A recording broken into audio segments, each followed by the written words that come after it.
نحمده ونصلي على رسوله الكريم اما بعد فاعوذ بالله من الشيطان الرجيم بسم الله الرحمن الرحيم ربي اشرح لي صدري ويسر لي امري واحلل عقدة من لساني يفقهوا قولي صدق اللہ العظیم۔ 8 کلاس کے پیارے بچوں، آج جو ہے ہم فاتح سندھ محمد بن قاسم کے بارے میں پڑھیں گے، تو آئیے لیکچر کی طرف چلتے ہیں۔ آپ کو یہ بات بیٹا معلوم ہونی چاہیے کہ فاتح سندھ محمد بن قاسم تاریخ کا سب سے کم عمر جرنیل تھا۔ اس کے پختہ عزم اور جنگی کارناموں کو دیکھ کر جذبہ جہاد کو تقویت ملتی ہے اور ایمان جو ہے وہ تازہ ہو جاتا ہے۔ ایک 16-17 برس کا نوجوان قبائل سے لشکر ترتیب دیتا ہے اور انجانے راستوں سے گزر کر ایک اجنبی سرزمین پر ظالم قوتوں سے ٹکراتا ہے اور ان کا غرور خاک میں جو ہے وہ ملاتا ہے۔ محمد بن قاسم جو ہے بیٹا اگر آپ ادھر دیکھیں تو 695 کے اندر جو ہے وہ طائف میں پیدا ہوئے، اور حجاج بن یوسف کا نام آپ نے تاریخ میں پڑھا ہوگا، وہ جو ہے ان کے والد کے چچا زاد تھے، صحیح ہے۔ اور جب حجاج بن یوسف جو ہے گورنر بنا تو اس نے محمد بن قاسم کو کیا کر دیا؟ بصرے کا جو ہے وہ عامل مقرر کر دیا، اور والد کی وفات کے بعد اس کی والدہ نے محمد بن قاسم کو جو ہے اپنی خالہ کی طرف بھیج دیا جو حجاج بن یوسف کی بیوی تھی۔ تو حجاج بن یوسف نے اپنی بصیرت بھری نگاہوں سے محمد بن قاسم کی جنگی صلاحیتوں کو بھانپ لیا، اور اسی بنا پر انہیں جو ہے مزید تقویت اور مزید تربیت کے لیے قتیبہ بن مسلم کی جو ہے قیادت میں ایک لشکر جو ہے جذبہ جہاد کر رہا تھا، اس کا نائب بنا کر جو بھیج دیا۔ وہاں اس نے جو ہے بڑے جنگی کارنامے انجام دیے اور لوگوں کو جو ہے متاثر کیا اپنی بہادری سے اور اپنی جنگی صلاحیت سے۔ اس کے علاوہ اور بھی بہت سارے مہمات پر حجاج بن یوسف نے ان کو بھیجا، خراسان کی طرف جو ہے کرد قبیلوں کی بغاوت کو کچلنے کے لیے۔ اس کے علاوہ بہت سارے مہمات پر بھیجا جہاں جو ہے حجاج محمد بن قاسم جو ہے وہ فاتح بن کر لوٹا، کامیاب۔ اس کے بعد جو ہے حجاج بن یوسف کو اطلاع ملتی ہے کہ سندھ کے اندر بحری قزاقوں نے، بحری قزاق بیٹا اس کو کہتے ہیں جو سمندر کے لٹیرے ہوتے ہیں، چور ہوتے ہیں، ان کو بحری قزاق کہتے ہیں۔ تو بحری قزاق نے جو ہے وہ جہاز جو تھا وہ لوٹ لیا، اس میں مسلمان تاجر تھے، بچے تھے اور عورتیں تھے۔ اور جب حجاج بن یوسف کو یہ معلوم ہوا تو انہوں نے ایک جو ہے سندھ کا جو حکمران تھا راجہ داہر ہندوستان کا، اس کی طرف پیغام بھیجا، لیکن اس نے کوئی توجہ نہ دی۔ اس کے بعد جو ہے آپ نے محمد بن قاسم کی قیادت کے اندر جو لشکر بھیجا جو مکران کے راستے سے جو ہے وہ سندھ کے اوپر حملہ آور ہوا۔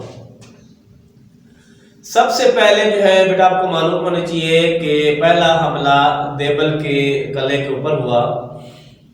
مسلمانوں نے اس قلعے کا جو ہے وہ قلعے کا محاصرہ کر لیا اور جو ہے لڑائی ہوتی رہی۔ تو مسلمانوں نے منجیکو کے ذریعے جو ان کے قلعے کا جو جھنڈا تھا، ان لوگوں کا یہ عقیدہ تھا کہ اگر یہ جھنڈا گر گیا تو ہم نے سمجھے شکست کھا لی ہے۔ تو مسلمانوں نے منجیکو کی مدد سے بڑے بڑے پتھر رکھ کر جو ہے وہ جھنڈے کا نشانہ لے کر جو ہے وہ مارا اور وہ جھنڈا گر گیا۔ یوں ہی جھنڈا گرا تو مسلمانوں نے وہ قلعہ جو ہے وہ فتح کر لیا اور انہوں نے اپنی جو ہے وہ شکست تسلیم کر دی، اور اس جنگ کے اندر راجہ داہر جو ہے وہ کیا ہو گیا؟ مارا گیا۔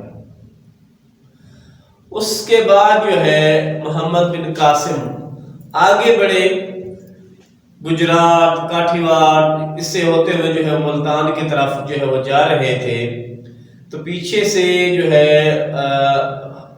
ولید بن عبد الملک کی وفات کے بعد ان کے جو ہے بھائی سلمان بن عبد الملک وہ خلیفہ وقت بنے، تو وہ انہوں نے جو ہے ان کو واپس بلا لیا، اور محمد بن قاسم جو یہاں جو ہے 6 سال کے قریب رہے۔ تو ان کا طریقہ کار کیا تھا، جب دیوبند کا قلعہ فتح کیا، اعلان کیا کہ کسی کو جو ہے نقصان نہیں پہنچایا جائے گا، بالخصوص عورتیں، بچے، بوڑھے، ان کی فصل، ان کے مندر، کسی کو کوئی نقصان نہیں پہنچایا جائے گا۔ اور اسی طرح آپ آگے گجرات، کاٹھیواڑ ادھر گئے تو یہی طریقہ رہا، صحیح ہے، صرف جن کے ساتھ جنگ ہوتی تھی انہی کے ساتھ کرتے، باقی وہاں کی جو عوام تھی ان کے ساتھ اس کا سلوک بہت اچھا تھا۔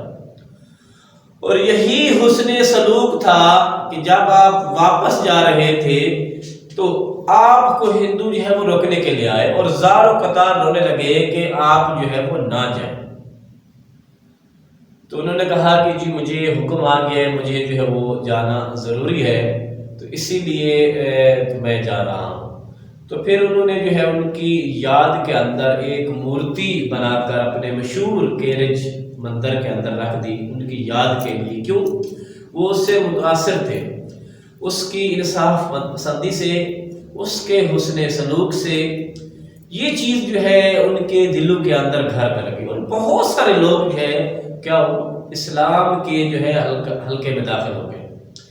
یہ تھا محمد بن قاسم کی زندگی کا مختصر ترین تعارف جو آج ہم نے بیٹا پڑھا ہے۔ اب اس لیکچر کے آخر میں کچھ آپ کو سوالات دوں گا بیٹا، جس طرح میں نے پچھلے لیکچر میں دیے، اس لیکچر کے اندر بھی جو ہے وہ 7-8 سوال آپ کو دوں گا بیٹا۔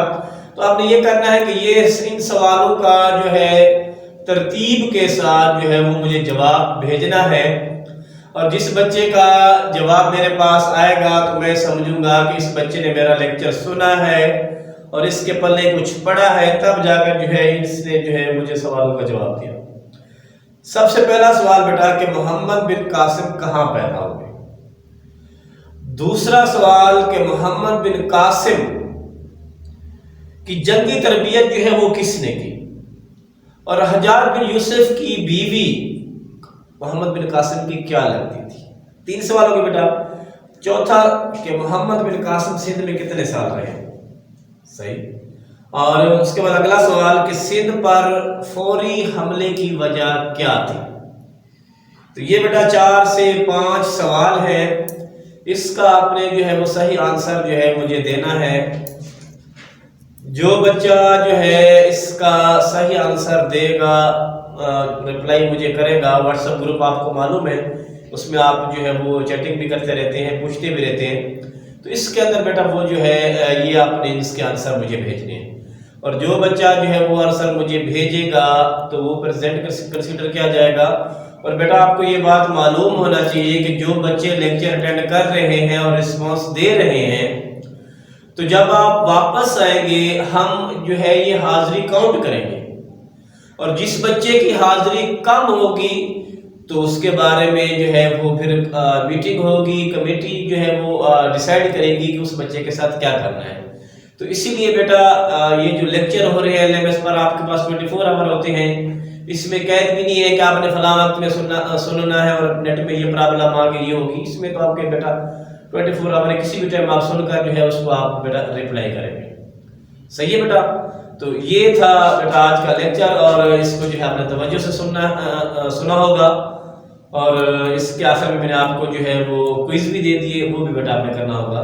تو اللہ تعالی ہمیں اس پر عمل کرنے کی توفیق عطا فرمائے۔ جزاک